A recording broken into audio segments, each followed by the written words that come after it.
Kahalo Yahweh Bashim Yahushai, Bashim Rakakadash. Double honors to the elders and apostles of Great Millstone of Ruel. I'm not a member of Great Millstone, yet I've entered into their labors. Peace, mercy, and blessings to the sincere brothers and sisters doing this wherever you are, whatever your lot may be.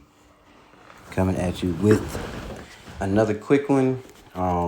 As you can see, you can read on what's already on the screen. This is Senate Bill 5919, which they have edited before, but I think that they have just passed this not too long ago. Okay, so I'm going to be quick about this. Just hit a couple precepts. I brought the Zot, that's how the Spirit allows, and it'll be the video. But it's just something, basically, all in all, I want to do this. The purpose of this is that everybody sees the little small pieces of a puzzle that is put together to cause prophecy to come to pass. Because could Yahweh Bashim Yahushai snap his fingers and have whatever prophecy he wanted to come to pass? Absolutely. He's omnipotent. He's all-knowing. He has no beginning. He has no end. And when he created his son, Yahweh Shai, he gave him the blueprint to create things that we seen and don't, things that are seen and unseen.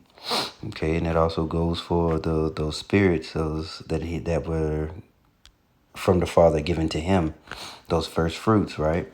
So let's go through this real quick. Let's see. This concerning the standard for law enforcement authority to detain or pursue persons. Concerning the definition of physical force, necessary, and totality of circumstances, and the standard for law enforcement authorities to use physical force, and providing the authority for a peace officer to engage in a vehicular pursuit when there is Freudian slip, because actually when there is no probable cause, but and for them, what they can prove in their court system, speaking a different language that is not English but you think is English, which is why you're railroaded in the court system. But anyway, okay, engage in vehicular pursuit when there is reasonable suspicion a person has violated the law and the officer follows appropriate safety standards. So normally what use of force would be, and going into like the totality of circumstances, if you needed to use some sort of force, a person would have to have the opportunity and ability, capability, and intent. So if I have a knife and I tell you that I'm going to kill you, but I'm behind a chain link fence that I cannot get through. Okay, so I do not have the capability, but I do have the intent. All right. So as a cop or as a law enforcement official, if somebody tells me they're going to kill me, but they're behind a fence and there's at least 20 feet between us, I'm not going to draw my weapon. All right. But look, we all know who this is pointed to. Okay. I'm not even going to speak on it. We know who this is for. And that is another small piece of the puzzle to bring about that civil unrest, because we already got the rumors of wars, right? We already got that planned famine that is coming. Okay, so what's next? We waiting on plagues, right? Because diseases will go around when people are starving and fighting and doing whatever it is the hell that is going to be going on. All we know is that it's finna get real third worldish around here. Or as our former president calls, shithole countries. This place will outwardly and visibly be a shithole country, because you can't see it now on the outside. This whore looks put together, but she has sores and striations on her and scars. She got track marks. This bitch ain't worth a damn. And that's why Yahweh Shai is gonna come and bring this place down. So we already have the initiation, okay? Small pieces of the puzzle that are coming through. So we'll start at 7, right? Or start at 6. Hell, we'll start at 5. For many shall come in my name, saying, I am Hamashiach, and shall deceive many. We have a lot of these doctrines. More and more reprobate doctrines come out daily. And especially because the internet, people can just turn on the phone and say anything They'll say they'll deny miracles. They'll deny Yahweh Shai while using the name Yahweh Shai. They'll deny anything that is of a truth that will give the true body faith. They'll cast doubt upon that. There's all these things that are coming, right? For many shall come in my name. Verse 6, and ye shall hear of wars and rumors of wars. See that ye be not troubled, for all these things must come to pass, but the end is not yet. Okay, that is what's called the beginning of sorrows, right? We're not quite there yet, but you're seeing these things lining up. If you're, according to the book of Ephesians, if you're walking being circumspect and you're paying attention to the little bitty things that happen, that is how the Lord operates. He puts pieces together here and there and over here and over there, and then it all comes together. And once everything comes together, the big picture. Well, those of us who are sincere and are given the Spirit, we see the big picture already. But according to the scriptures, in the day of thy power, our people shall be willing. So when they really see Babylon can start to fall, that's when they'll be willing, right? Verse 7, for nation shall rise against nation, and kingdom against kingdom. There shall be famines and pestilences and earthquakes in diverse places. All these are the beginning of sorrows. Okay? And I've done videos about us. Some of us may be persecuted, some of us may not. Some of us may have to speak on behalf of this truth, but we should not fear, because Yahweh Bashim Shai will give you the words that you need to say. We don't know who will be in what situation, but just you prepare for the worst, and the Lord is going to give you that expected end. You prepare for the worst, hope for the best. All right, and that hoping for the best is keeping your faith intact, keeping your integrity intact, always. Through the spirit and power of Yahweh Bashim Shai, of course. So I already read through that. We have these little things piecing together here and there. Okay. I saw an article about Saudi and China working together for possibly using their own money because their dollars backed by an actual currency to trade in oil, to get oil. So the only reason this place is afloat, for the most part, there are many working pieces, but usually the only reason this place is afloat is because that everybody has to use the dollar to get oil. So if these other countries decide, you know what, to hell with it, that would cripple us by, and this is a rough guesstimation, but the value of the dollar would drop by at least 75%. Okay. And that could bring on a famine. That could bring on a lot of different things. However the Lord wants to do it, he's going to do it. But this place and these rulers, these wicked rulers, he has them in a trick bag, right? The Lord, no matter what way they turn, this place has to go. And that is the advent of the kingdom coming, because this place cannot stand. The beast will burn this whore. The beast is NATO and the EU, who are currently allies with America, who is Babylon. But eventually, they will burn her with fire. And that is nuclear destruction. Mad, mutually assured destruction. There is no ifs, ands, or buts about it. That is the way this place will go out. But those of us of the hopeful elect who are sincere, we know that we'll be saved out of it. Whether we die on this side and be raised when Yahushua comes, or we live through it all and see him and he says, come up hither. One thing is for sure. This whore has to go. This man has to go. Let me get another simple scripture real quick. Not necessarily simple, but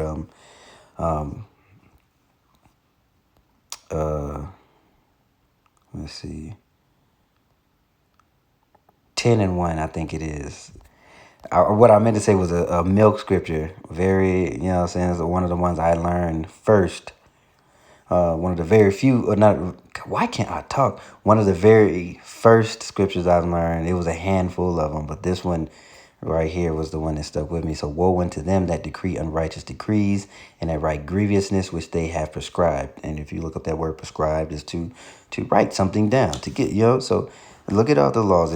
I've been involved in the court systems. I've been involved how law enforcement does things. So this is one of the scriptures that really hit home, because if you understand how crooked this court is, how crooked everything about this place is, it's enough to make you want to, pray, Lord, give me spiritual power right now. I'll take it down for you, right? It's enough to piss you off.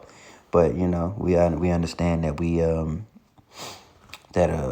to wait on Yahweh Shemel Shai. He's going to deliver us. He is going to give us that power. He is going to give us the go ahead to do whatever it is, he commissions his men to do. Let me see.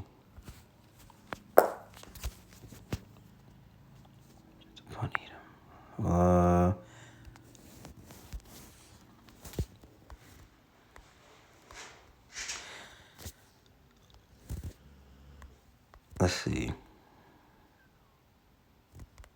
Because there's one I wanted to get.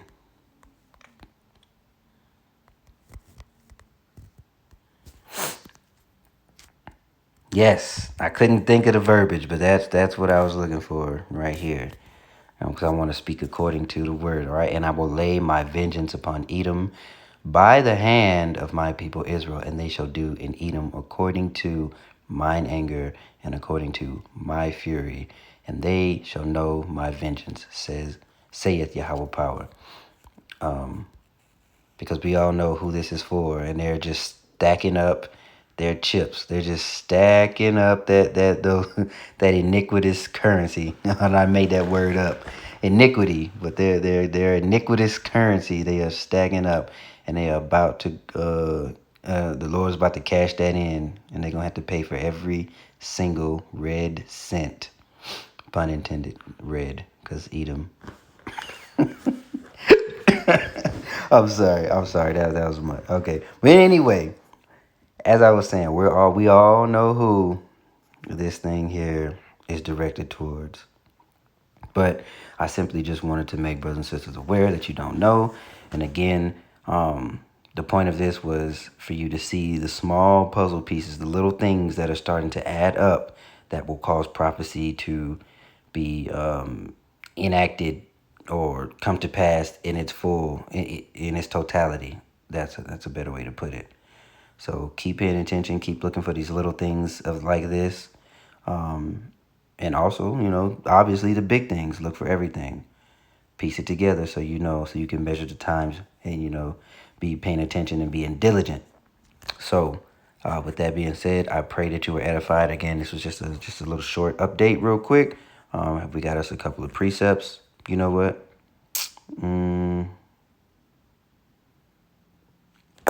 Also, let me get one more. Let me get, because that one's pretty fitting. Because eventually Jake gonna fight up, and Judah is a lion, right? Who gonna rouse him up? But this one's pretty fitting. We'll go out on this one, and I'll just get straight to the point. This is 2nd Esdras, 15 verse. The point's in 16. Yeah, well, I'll just read 16, but 15 and 14 is kind of where it sets up. But it says, verse 16, there shall be sedition among men, and invading one another, and they shall not regard their kings nor princes, and the course of their power of their action shall stand in their power. So what better way to make people not regard their king nor princes? For one, no food. Two, your strong arm is abusing their power even more so than they do now. But they have legally, right? Because they prescribe, they write unrighteous decrees, right? And so they are legally doing this thing. And that means if they can legally do it, then you can just be legally murdered or legally beaten up. You won't have a way to have a lawsuit against them, okay? So what other better way? So you don't give them no food. You make them bow down. You have to bow down to do, to accept certain things in you in order for you to be able to just have some, keep your normal Babylonian life, so to speak. And then again, the strong arm is out of control. These are all little pieces that put together to make prophecy, which is written in the scripture we just read in 2nd Esdras. All right, to make these things come to pass. So, all right, now we'll end it. Shalom.